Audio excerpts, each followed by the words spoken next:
আপনারা যেটা শুনেছেন সঠিকই শুনেছেন। আমি 14 তারিখে আমার রেজাল্ট লেটার আমার ভাইস চেয়ারম্যানের হাতে দিয়ে দিয়েছি। সেটা আজকে বোর্ড মিটিং ছিল, এটাতেই পাস হতো।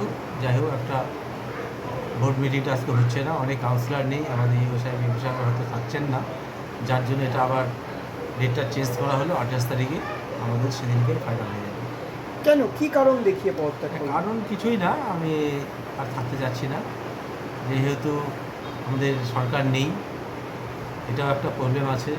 তা সামনে অনেক কিছুই প্রবলেম আছে আর কি, অনেক ব্যক্তিগত প্রবলেমও আছে, যার জন্য আমি আর থাকতে পারছি। এই পুরো কর্মীদের একটা হচ্ছে বিশাল তাদের হচ্ছে বেতন বাকি আছে, এই সেই ব্যাপারগুলো। বেতনটা আমি বলেছি, আমি থাকি বা না থাকি, আমি 21 তারিখে তাদেরকে একদম ফুল বেতনটাই দিয়ে যাবো।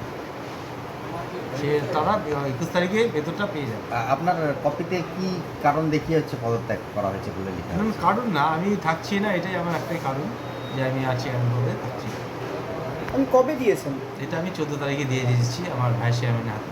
আপনার কি রিসিভ হয়েছে? আপনার রিসিভ বলতে তো একটা বোর্ড মিটিংয়ের রিসিভটা হবে। তো বোর্ড মিটিং যেহেতু আজকে ছিল, আমরা সব কাউন্সিলরকে জানিয়েছিলাম এবং আমাদের ইও সাহেবকেও জানিয়েছি, আমাদের অফিস স্টাফকেও জানিয়েছি। তারা হঠাৎ করে কালকে আমাকে বললো যে আপনাকে 28 তারিখ অবধি থাকতে হবে।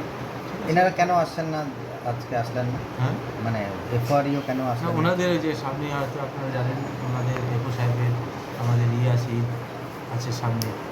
ইও সাহেব হয়তো ওনার মেয়ে একটা ডাক্তার দেখাতে যাবে, কলকাতায় অপারেশন আছে, যে ওনারা থাকতে পারছে না, যার জন্য ওনারা বললো যে আপনাকে 28 তারিখ অবধি থাকতে হবে। আমরা ওই দিনটা এসে যা পারি করব।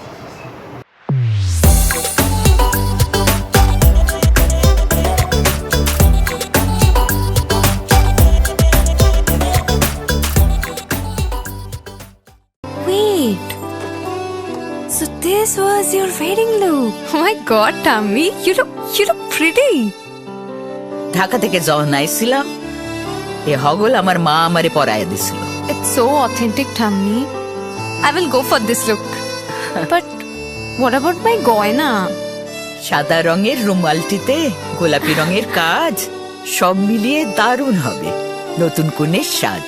আমার গয়না আমার শ্রী ঢাকা জুয়েলার্স, আভিজাত্যের গয়না।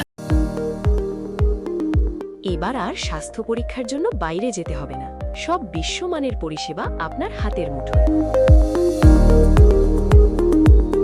এক ছাদের নিচে পলিক্লিনিক, ডায়াগনস্টিক ও এক্সপার্ট কেয়ার। অপোলো হসপিটালসের কলকাতা, বেঙ্গালুরু, চেন্নাইয়ের বিশেষজ্ঞ ডাক্তারদের সাথে সব জটিল সমস্যার সমাধান। অপোলো ক্লিনিক এখন রায়গঞ্জে। আপনার জীবনের সমস্ত প্রতিকূল পরিস্থিতির অবসান ঘটাতে আজই আসুন স্বর্গীয় জ্যোতিষ গবেষক ও তন্ত্র সাধক অলোক কর্মকারের সুযোগ্য পুত্র ও একমাত্র শিষ্য সঞ্জয়ের কাছে, যিনি আসাম বঙ্গীয় জ্যোতিষ ও তন্ত্র সোসাইটি দ্বারা জ্যোতিষ রত্ন উপাধিতে সম্মানিত। তাই আজই আসুন বংশানুক্রমিক ও সুদক্ষ জ্যোতিষ প্রতিষ্ঠানে। Shishu Mangal child development centre and research institute. এখানে রয়েছেন developmental paediatrician doctor Nilanjan Mukherjee. সমস্ত রকম ভ্যাকসিনেশন কিন্তু তিনি নিজে হাতে করেন। এছাড়া রয়েছে নেবুলাইজেশনের ব্যবস্থা। সবচেয়ে বড় কথা, আপনার শিশু যদি জেদ করছে, রাগ করছে, মন খারাপ করছে, সাইকোলজিস্টের পরামর্শ চাইতে এলে আপনাকে আসতেই হবে শিশু মঙ্গলে। ছোট ছোট অনুভূতি, স্মৃতিগুলো থেকে যায় সব সময় আদরে। কুকু কুকু, কিরে হলো? আসছি। লকডাউন সময় তো হয়ে এলো।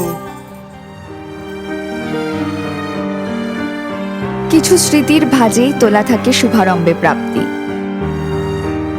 50 বছরের অভিজ্ঞতায় আগ্নেশ্বর জুয়েলার্স, নিখুঁত গয়নার কারিগরি। Agneshwar jewellers, NS road, Raiganj.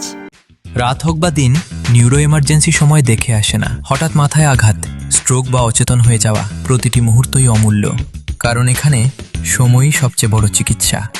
এবার রায়গঞ্জেই উপলব্ধ অ্যাডভান্সড নিউরোসার্জারি সুবিধা। দক্ষ নিউরোসার্জন ও আধুনিক প্রযুক্তির সহায়তায় 24x7 জরুরি পরিষেবা। সঠিক সময়ে সঠিক চিকিৎসা ফিরিয়ে দিতে পারে স্বাভাবিক জীবন। জীবনরেখা হসপিটাল, एडवांस्ड न्यूरो केयर।